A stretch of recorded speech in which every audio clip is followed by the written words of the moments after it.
Come to me, all you who labor and are burdened, and I will give you rest.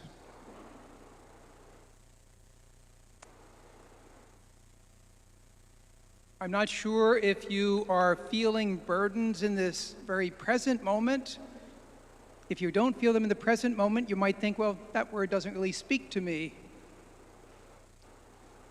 But if we're honest with ourselves, we know that we have journeyed through burdens before, and surely there will be burdens up ahead in some form or another. For children, it could be the burdens of going to school, going back to school at the end of the summer. For other people, it could be the burden of uncertainty at a workplace. It could be the burden of financial difficulties, the burden of troubled relationships. At some point along the way, we're going to encounter those burdens. And sometimes they press very intimately into our lives, the burden of sickness. The words of Jesus are meant to be words that are planted deeply within us. Come to me, all you who labor and are burdened, and I will give you rest. Now we have to recognize that the rest that the Lord promises can really come in different ways. The way that we perhaps most expect it and want it is when he simply answers our prayer and takes something of the burden away from us. And that's fine to be asking for that in the midst of sickness, asking for health. In the midst of trials with finances, having some sort of way to pay all the bills. And we can ask that of the Lord, and the Lord delights in our requests. We can pray for big things, peace in Ukraine. We can pray for Bryce Harper, who just got hit by the ball yesterday. And we shouldn't limit what we ask for either. You know, I'm a person who believes in miracles. We can trust the Lord, that the Lord can work. You know, in that second reading, it's speaking about him sharing the spirit that raised Jesus from the dead with us. And that's a spirit that's shared at our death, in resurrection for ourselves. But it's a spirit that can be at work here and now, a power of resurrection. And I can say very clearly, I believe in miracles because in my first parish there was a miracle. There's a young girl, high school girl, who was suffering from what was called a tethered spine. A growth was going around the spinal cord. It made her lose sensation in the legs, and eventually she was no longer able to walk to get upstairs and downstairs. She had to be withdrawn from high school. And here we began a novena in the parish. We were particularly asking for the intercession of Mother Frances de Sales Aviat, the foundress of the Oblate Sisters of St. Francis de Sales, who taught at the school. It spread to other schools. It spread to the neighboring Catholic school, also the high school that Bernadette was going to. And lo and behold, on the fourth day of that novena, all the pain left Bernadette. And she was able to run up and down the stairs. The girl who was withdrawn from high school was able to go back and dance in the chorus for the school play. I believe in miracles. Come to me, all you who labor and are burdened, and I will give you rest. There's a possibility for the Lord to break through regardless of what it is.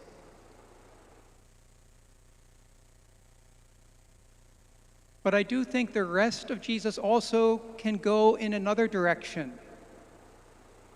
And that is, in the midst of burdens and afflictions, all of a sudden that spirit of resurrection can all of a sudden take hold of us in such a way that we overcome those difficulties even though they're not lifted from us. Years ago, I heard the story of a young Japanese boy who became afflicted with a unique illness that left him completely paralyzed. The only thing he could move were his eyelids. And his mother, as a way of communicating with him, put the figures of the Japanese alphabet on the wall.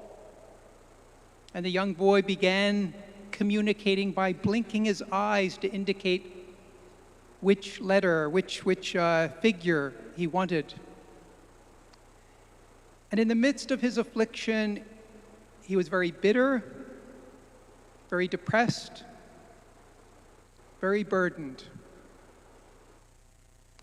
Well, a Christian missionary came to their little village and came to learn of the family and visited. And in the course of time, the whole family opened up to Jesus Christ, and including this young boy.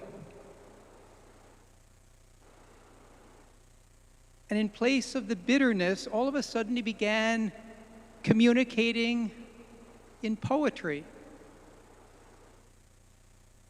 And to imagine these little poems being communicated by a person who's completely paralyzed, simply blinking their eyes. The one little haiku that he made was, "When I met Christ, bitterness and sadness left like the morning fog." But he wrote another little piece that really touched my heart. And again, think of this being communicated simply by this young man blinking his eyes. He said, "I can do nothing for friends, for family, for God. But for the love of God, of family, and of friends, I can just give thanks. I can just give thanks."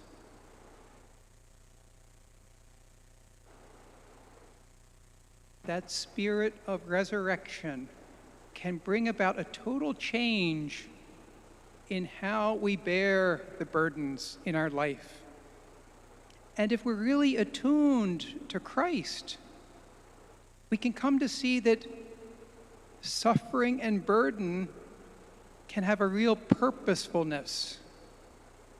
On the one hand, it's in the midst of suffering and burdens that oftentimes we become much more single-heartedly oriented towards the Lord when we know that the Lord is our only help.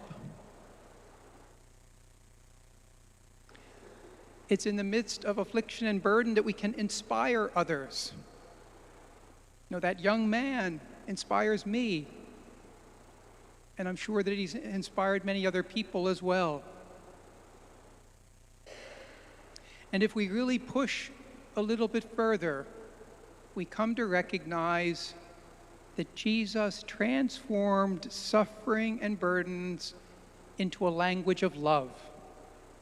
The suffering he endured, the afflictions he bore, even death itself, became an expression of the depth of his love for us. And it's when we know that all of a sudden we begin to realize my own suffering can be something of a response, my expression of love to God, willing to bear it.